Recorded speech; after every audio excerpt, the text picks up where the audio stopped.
brief was to base the work on that painting by John Singer Sargent called The Blind Leading the Blind. Not to copy it exactly, but to work around that.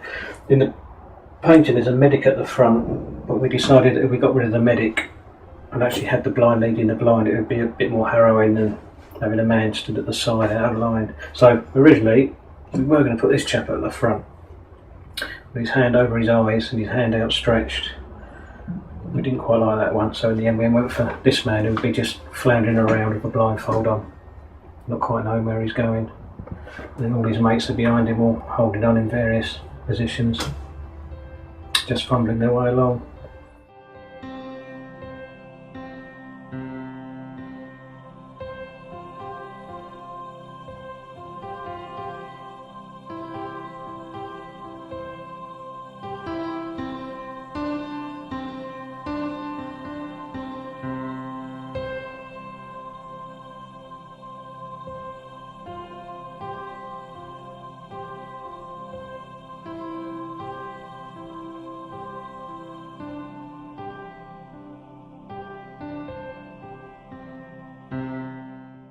Because it's one thing sort of making it, but you've got to make it so that people can solder it. You know, they've got to smith the works.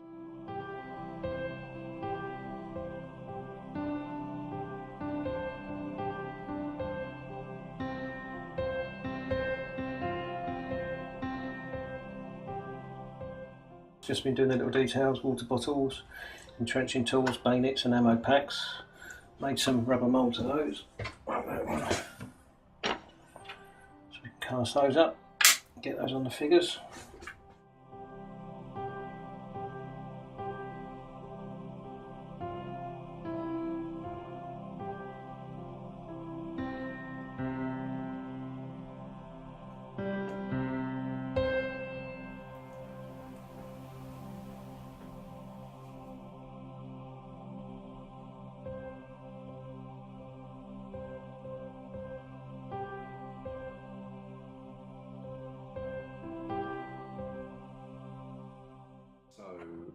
We're now at the point where Gavin has finished all of his modelling of the soldiers, and particularly his attention to detail from the archive images and from the help from the MOD Defence Chemical, Biological, Radiological and Nuclear Centre has really helped us all out, because the information that we've had has given us a great insight into the reality of what we're making.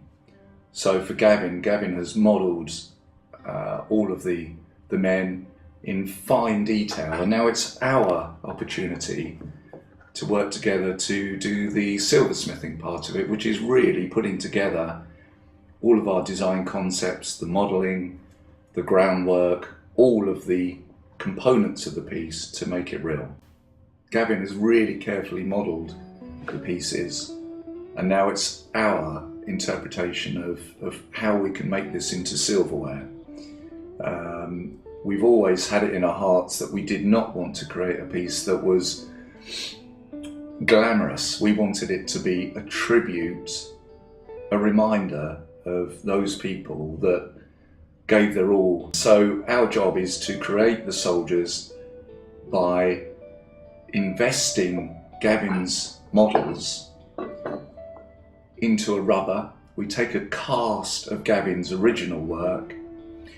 We then end up with a wax version that we then invest into plaster of Paris. The wax is then melted out of the plaster of Paris, leaving a hollow chamber into which silver is effectively poured or injected into the plaster of Paris, and we end up with lots and lots of components that look slightly grubby. The objects, the components have sprues on them where the silver is injected into the plaster. And all of this is an ancient craft. This is an old skill of casting, lost wax casting. So the pieces are cast.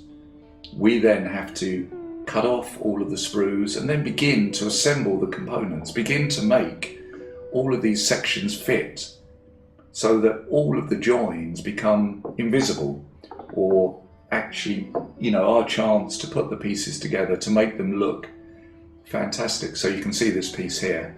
We put the legs together onto the main body. We've begun to clean it up. You know, suddenly we have the components of the piece beginning to work, really. And further on down the line, we have another soldier here that the main torso is attached to the legs. Suddenly it's beginning to look real. Suddenly the detail of what we're trying to portray is beginning to look alive. That's the basic stage so far. We're very lucky in the UK to have the assay offices of Great Britain. We took the silverware to the London assay office where the pieces could be hallmarked. We're very fortunate. Silverware has been checked for its purity since the 13th century and even earlier, actually. And everybody taking part had a fantastic time in hallmarking the pieces and helping to actually punch those precious hallmarks on the hips of the soldiers. Our intention is to finally chase all the detailing on the soldiers to ensure that the 8 in their line look fluid. We've been studying the way that people walk when they are actually blindfolded to see the spacing in between them all. And in this piece particularly, we've got all the spacing so that the man at the front has walked off. The guys at the back are struggling to catch up and hold on. We're determined to make a piece that is both pictorially correct, that creates a genuine memory of their situation, but is remembering what they have done. From my point of view, the opportunity to build a piece for such a prestigious centre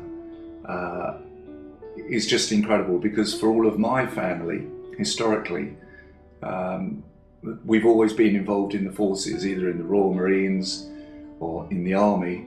So, and that's just for me, but for many of the guys and girls who are the silversmiths here manufacturing the piece, I've asked them to just have a tiny thought about all of their relatives as well that have contributed to our tiny island and defended our tiny island. So for us, not only is the piece a very important piece of silversmithing, it's a thank you as well from all of this generation to the generations in the past. It's an important piece that we see as a thank you.